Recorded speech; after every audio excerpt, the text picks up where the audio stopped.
আসসালামু আলাইকুম। একদা একটা আইস ফ্যাক্টরি ছিল, যেখানে একটা মেয়ে কাজ করত। আর ওই মেয়েটা খুবই দরিদ্র ছিল, যার জন্য আইস ফ্যাক্টরির মতো এরকম একটা বিপজ্জনক জায়গায় তাকে কাজ করতে হতো। কিন্তু ওই মেয়েটা দরিদ্র হলেও সে মনের দিক থেকে ভীষণ ভালো এবং বুদ্ধিমতী ছিল। মেয়েটা যখন রোজ কাজে যেত, তখন ওইখানে ফ্যাক্টরির সামনে বসে থাকা একজন সিকিউরিটি গার্ড তাকে সে রোজ যাওয়ার পথে সালাম দিত, এবং অফিস থেকে বের হওয়ার পথে আবার সালাম দিয়ে বাসার উদ্দেশ্যে রওনা হতো। এভাবে অনেক দিন কেটে গেল। হঠাৎই একদিন ওই সিকিউরিটি গার্ড দেখলো সমস্ত লোক বাইরে বের হয়ে গিয়েছে, কিন্তু সেই মেয়েটা তো কোথাও নেই। সে খুবই চিন্তিত হয়ে পড়ল। মেয়েটা কোথায় গেল? মেয়েটা কি চলে গেল নাকি? সে বুঝতে পারছিল না কিছুই। তৎক্ষণাৎ সে ফ্যাক্টরির ভিতরে গেল। ভিতরে গিয়ে সে মেয়েটাকে খোঁজার চেষ্টা করলো। খুঁজতে খুঁজতে একটা সময় সে একটা রেফ্রিজারেটর রুম, যেখানে আইস থাকে, অর্থাৎ বরফ, অতিরিক্ত বরফ যেখানে জমা থাকে, সেইখানে সে একটা চিৎকারের আওয়াজ শুনতে পাচ্ছিল, যেখানে ওই মেয়েটা চিৎকার করছিল, তাকে সাহায্য করো, কেউ সাহায্য করো বলে চিৎকার করছিল। তখনই ওই লোকটা আস্তে আস্তে ওই রুমটার দিকে এগিয়ে গেল। গিয়ে বুঝতে পারলো নিশ্চয়ই ভিতরে কেউ আছে। তখন লোকটা ভালো করে শোনার চেষ্টা করলো। আর সে ভাবলো, এতটা বরফ যেখানে ধোঁয়া বের হচ্ছে, এর ভিতরে কি কোনো মানুষ থাকতে পারে? এখানে কি কেউ আছে? কিন্তু যখন সে খুব গভীরভাবে ওই রুমটার দিকে কান পেতে থাকলো, তখন সে বুঝতে পারলো ভেতর থেকে কোনো আওয়াজ আসছে। কেউ কোনো গঙ্গানোর আওয়াজ শোনা যাচ্ছে। তখন লোকটা বুঝতে পারলো নিশ্চয়ই ভিতরে কিছু আছে, ভিতরে কেউ আছে। তখন ওই লোকটা দরজাটা খুলে দিল। দরজা খোলার সাথে সাথে প্রায় আধ মরা অবস্থায় সে সেই মেয়েটাকে দেখতে পেল। মেয়েটা তাকে দেখে খুব জোরে চিৎকার দিল আর কান্নায় ভেঙে পড়ল। লোকটাকে জড়িয়ে ধরল। সে বলল, আপনি কি করে বুঝতে পারলেন যে আমি এই রুমের ভিতরে আছি? লোকটা বলল, সেটা আমি অবশ্যই বলবো, কিন্তু তুমি বলো, তুমি কেন এখানে আছো?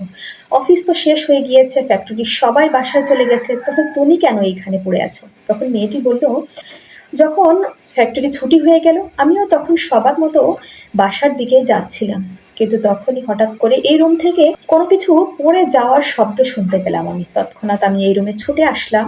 ছুটে এসে আমি খুব দেখার চেষ্টা করছিলাম যে রুমের ভিতরে কি এমন পড়ে গেল। হয়তো কোনো জিনিস নষ্ট হয়ে যেতে পারে, আমি সেটা ঠিক করে রেখে যেতে পারি। কিন্তু তৎক্ষণাৎ কেউ বাইরে থেকে এই রুমের দরজাটা লক করে দিল, আর আমি ভেতরে আটকা পড়ে গেলাম। তখন আমি খুবই চিৎকার করছিলাম, কেউ আমাকে বাঁচাও, কেউ আমাকে হেল্প করো।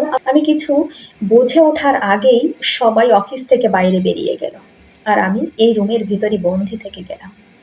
তখন মেয়েটা লোকটিকে জিজ্ঞেস করলো, আপনি কি করে বুঝলেন যে আমি এখানে আছি? তখন লোকটা বলল, দেখো মা, এই পৃথিবীতে এখনো ভালো মানুষের জন্য কোনো না কোনো মানুষ অবশ্যই আছে, যারা তাদেরকে সাহায্য করার জন্য এগিয়ে আসে। তুমি হলে সেরকম একজন ভালো মেয়ে, কারণ তুমি রোজ অফিসে যাওয়ার সময় আমাকে সালাম দিয়ে যাও, আবার অফিস থেকে বের হওয়ার সময় আমাকে সালাম দিয়ে বের হও। কিন্তু আজ যখন আমি সবাই অফিস থেকে বের হয়ে গেল, তোমার সালামটা পেলাম না। তখন আমি বুঝতে পারলাম হয়তো তুমি কোনো বিপদে আছো, কারণ আমার মতো এরকম একটা ক্ষুদ্র মানুষকে খুব একটা সবাই চোখে দেখলেও দেখতে পায় না, কেউ আমাকে খুব একটা সম্মানই দেখায় না।